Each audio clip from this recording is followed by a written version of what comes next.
Writer's block is something that I think all popular writers nowadays, Sanderson, J.K. Rowling, you name it, Stephen King, have struggled with at one point in their lives. And I think a lot of these people have tested into it and given their opinions on how to fix it, and I have kind of gone through and found some really good ways to use their tips. And these are just methods that I've found myself that help improve my own writing and help me get out of writer's block.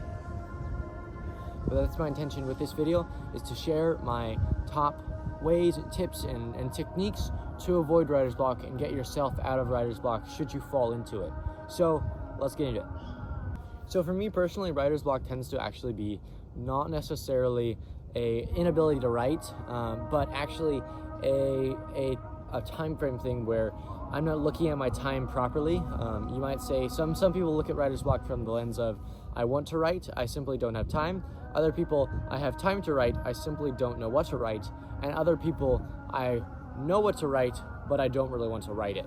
So for me, a lot of the time what happens is number three, where I know what I want to write, but I know what I'm gonna write, but I don't really want to write it because I've lost the excitement of the story. I've lost this understanding of the joy and wonder that story brings to me, especially when I write. And what happens with that, I think, is the best way to solve this for me personally is when I go and I will actually hop back into the story as a outliner. And even if you are a pantser, someone who tries to go through the stories from pure mental, just I want to wander through this story and world as though I am the reader, and that's completely fine. And I think most writers start off doing it like that. I know I did, and I still do it sometimes with stories that I just really want to enjoy and I don't really care about too much with where they kind of end.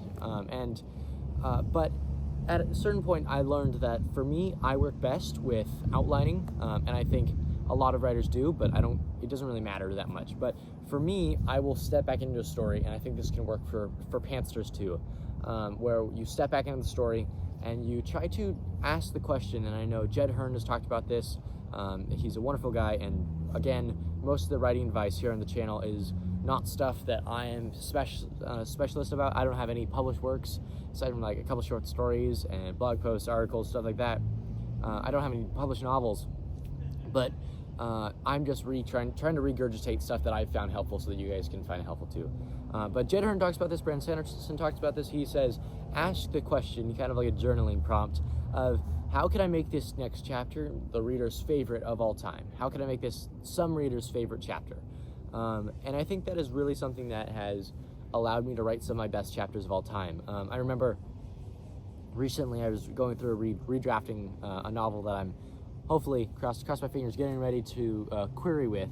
And I actually think I wrote that chapter better than I have in any of the other drafts, and I think it's my best chapter of all time, simply because I asked that question to myself, and I went back and plotted it out a little bit. I planned it out. Maybe a figure of pantser, you're just like, here's this element that I really want to include in this to make this the best chapter of all time in my story, or the most exciting chapter, the chapter that at least one reader will find to be their favorite.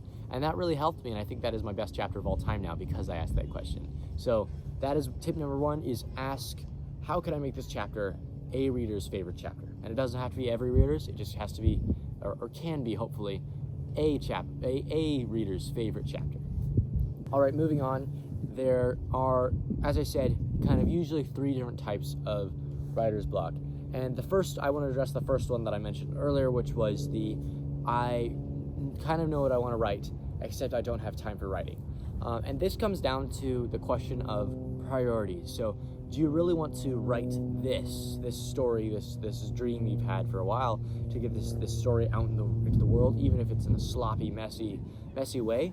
Or do you really not have that as one of your priorities? Because it oftentimes does come down to a question of priorities. I'm on a trip right now, as you can see, as I'm not in my studio, but I do kind of like this lighting. It's kind of fun. When I was talking to a buddy here, and he was talking with me and just saying, I don't really have time to write, but I want to write.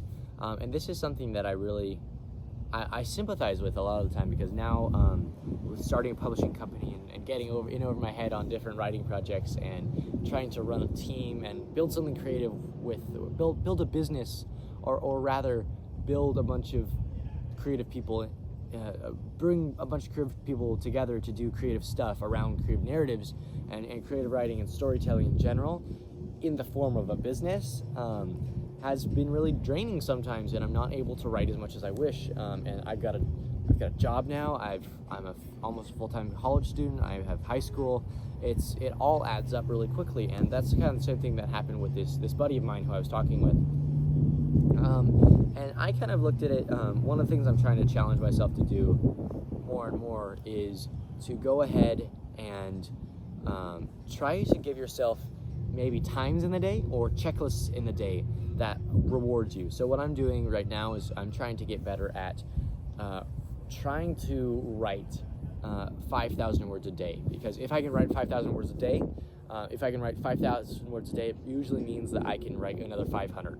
So that means I can write 5,500 words in a day, and that's kind of absurd for some writers, mediocre for other writers, but for me that is kind of a maybe unreachable but semi-reachable goal that I'm trying to achieve in the next 6 months consistently, so that I can write over 1.5 million words a year. That would be the goal for me, because I can write as many books as I want. I'm not constrained by stories and words as much if I can put out more content, and that means I can get better and better as I go along. And there's that saying of it's the 1 million words that really makes you an expert in your field.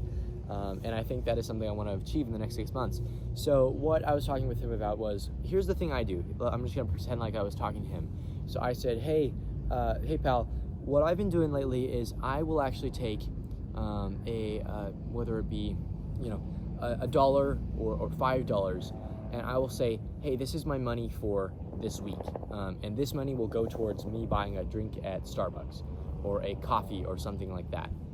And I will take this dollar and I'll say, this is my Starbucks money for the week, or maybe for next week. And what I will do is I'll take that and I will put out a checklist, maybe by my door or somewhere where I'll see it, like on my mirror in the bathroom. And if I'm able to hit all the check boxes, that means that I've been able to write for the periods of time that I wanted to. And usually I'll have beside each checkbox is the time period in which I had to write to clear that checkbox, whether it be 2 minutes or 5 minutes. So right now I'm trying to do 30 checkboxes a day of 5 minutes. So that's about, I think it's over an hour and a half. I'm not too good at math, but that's the goal, where at a minimum I'm trying to write these checkboxes. And if I don't do that though in a day, of course there's always going to be those days where you're not able to, and don't feel bad about that, and allow yourself to recognize the days when it's actually unrealistic for you to do that. What I will do if I'm actually not able to write the 30 sessions of 5 minutes that day, what I will do is I have told myself that if I don't do that, I actually have to, technically it might be illegal in the US, but I don't know, they probably won't chase me down for it. I think, I don't remember who talked about this. It's a podcast I listened to. I think it might have been Andrew Huberman. But he will, or I will, what I'll do is I will actually burn that money, or what I probably actually should do is I should give it to one of my sisters. So that's what I'll do after this video. I'll give the money to my sisters, actually, rather than burning it. But that is something I've been trying to get better at doing with accountability, and that's something that I'm actually doing, and trying to force myself to gamify the process and make it kind of more of a game, because I know if I write today, that means I get $1 more towards my coffee at my Saturday writing session at Starbucks. Love Starbucks. It's delicious. I don't care that the drinks are overpriced. So there you have it. There's tip number 2, which is try to gamify the process and make it so that you have a stakes involved, to kind of build more time. And you can always find time in other places. I carry around this little guy. It's a pocket notebook, and this is actually like the past 2 weeks I've filled this thing up. There's only like, I have no idea how many pages are in this thing, maybe like 60 to 80 pages. And in the past like 3 to 2 weeks, I've already filled this thing up with ideas, because I carry around I have a little Lamy Safari because I love aesthetics and I love fountain pens, but I need to actually clean the nib. But I carry these around, and I was in church this morning, and I actually realized I ran out of ink because I write. I even refilled this before I left on my trip, because I've ingested so many ideas and things from my surroundings that I've been able to put into here as story concepts, as sentences, as just random things that I can use later on in the writing process to speed it up. And one of the things that I'm trying to do also in the next 6 months, I will do a video on my kind of goals for January, February, March, April, I think in June, yeah. And one of the goals I'm trying to do is I'm trying to learn to carry around 2 of these and write a short story almost every day or every other day by hand in one of these pocket notebooks as I go about my day, because you can always find time, whether you're waiting for the bus, whether you're waiting for your sisters or mother to come out of Walmart, or just standing there waiting for your parents to stop shopping Costco. I don't know. You always have time to write, especially if you carry around your writing stuff.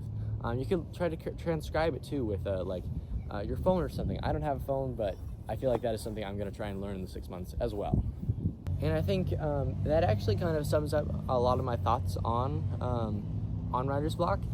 If you have writer's block, I have struggled with this in the past a lot, and I would just actually encourage you to head over to the comment section below this video and just talk about kind of why you think you have writer's block. And I'd encourage you guys to talk with each other, to try to figure out each other's problems a little bit, solve the world's problems a bit, and then I'll try and gauge too and see if we can figure out how we can build a strategy for all of you guys to fix your writer's block. Blessings.